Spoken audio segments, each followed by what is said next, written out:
Anybody that's been following Superstock at the Class Racers Revival has seen this truck, the Bounding Beagle 1996 Dodge pickup truck driven by Eric Merryfield. This thing has been flying high, doing wheelies like you've never seen before. Also, if you're following stock, you've seen Eric's Gremlin as well. You got one vehicle over here that's shooting for outer space when it leaves, and you got another vehicle over here that's, well, it seems like it's pulling away from a stop sign when it leaves the starting line.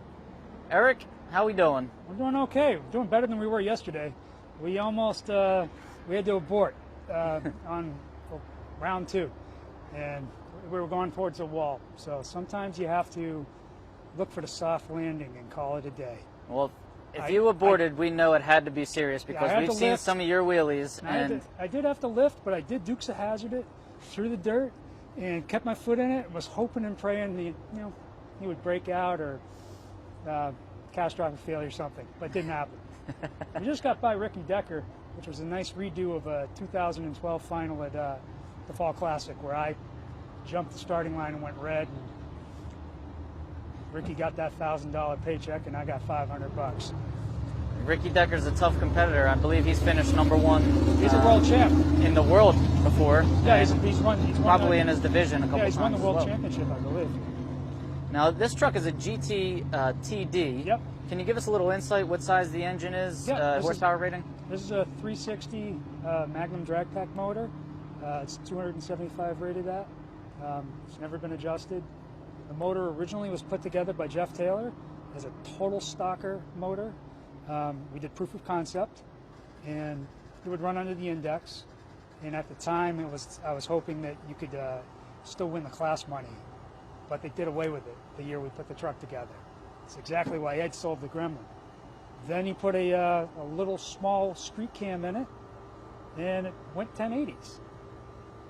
Then I heard it a little bit, and it went off to Tony Bischoff, and then it started to go airborne, and at AGCO, its first day out, it went all the way up, and landed on tailgate, and came down.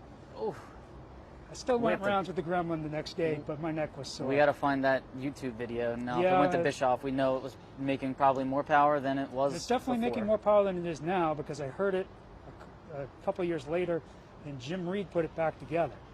So it's got a sleeve in it. It's not. There's nothing high tech about this. Hooker Super Comp headers.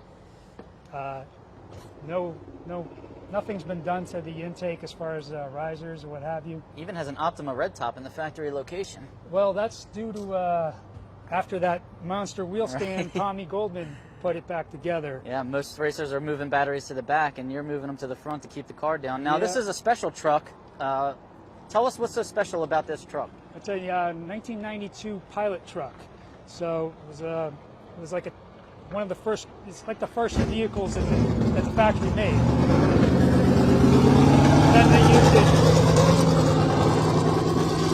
Then they used it for Mopar Performance. It was their team truck, so they used it for testing, and it was sold to Vance Cummings, and then to Earl Six, who qualified #2 at Indy with it in trucks in the stock class.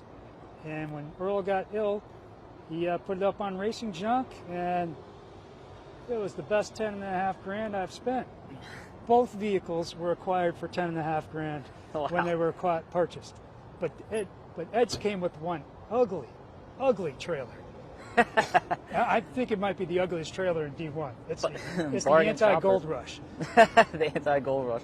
So, fuel cell, we even have a spare tire That's in the a back. drag tack spare tire. Mike Roth did the conversion. He's out in Lebanon, Indiana. He does amazing work. He also built the drag pack and won the Best Engineered Award at Bristol. Eric, how do you get the name Bounding Beagle? What is the significance here? Is this okay? When we built the drag pack, I hemmed and hawed over naming it, and when we put this together as a super stocker, my dog was really old, and I wanted to honor the dog. And Bounding Beagle is pretty cool. And Mr. Beasley was a super sweet dog, and the Gaffney brothers from Canada, they installed that Unleashed at Englishtown at the national event when I raced Moorhead. who does wheelies like I wanted to do. I always wanted to do wheelies like Moorheads, Iacono, Sant'Angelo. You're up there. Mission accomplished. Right? Except your name doesn't end in an O, but No, you're up that's there. true. And the Gremlin's a badass ride. Full chromoly cage was put in it By Tom Goldman? by Tom Goldman. When Ed sold me the car, he knocked $500 off, which was very nice, so that I would agree to put at least a roll bar in it. What year is the Gremlin? 77, 77. straight 258. What's the horsepower rating? Horsepower rating in NHRA is 148, originally 114. For those that run those Mustangs with the Holly Dominator carburetor, it's not a fair fight to compete against us with the 2-barrel MT. Yeah, T-Stock automatic. What's the T-Stock automatic index? 1440. 1440, so you're a second under by Both looking cars, at the style. both cars have won the reaction time shootout at Merryfield. I won it most recently with this, and I thought I should have got an extra Wally for winning it with the Gremlin. I agree.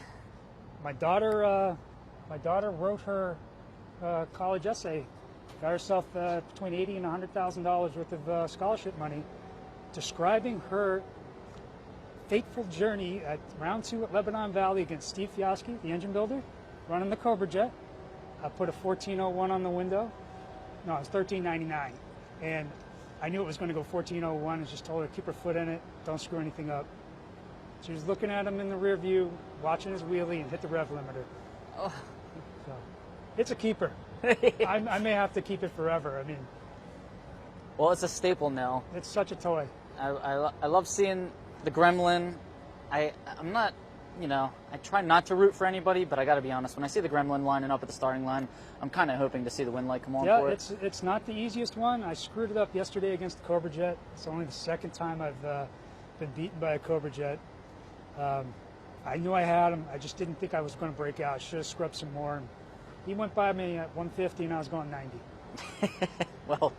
Well, let's see how you do. You're in with both cars right now, going Yep. into round 2 of the big money in stock and super stock. Yeah, so this we is a great wish time. you lots of luck. This is a great And time. Thank you to also, the Bohannans. And Tell the viewers where you come from. I come from Andover, Massachusetts. It's a 1,200-mile tow for here. How many hours did that take you? Well, I did it over 2 days. Okay. But I don't really count the hours. It's more try not to have drama. But Right, so you have the dogs I with have you? the Beagles. They're in the motorhome right now. All right, so they kept you company on that long trip. Mhm. And Tyler and Brian, Yep. fully appreciate you coming here all this way. And the other sponsors. No, this is great. Hopefully Motor Mania can do some. It's good. It's good for their promoters, and it's good for the advertisers. As far as I think, this is the best car show on earth. Indeed. They've heard me say it multiple times this weekend, so I wish you luck, and we will see you in round 2. Thanks, Bobby.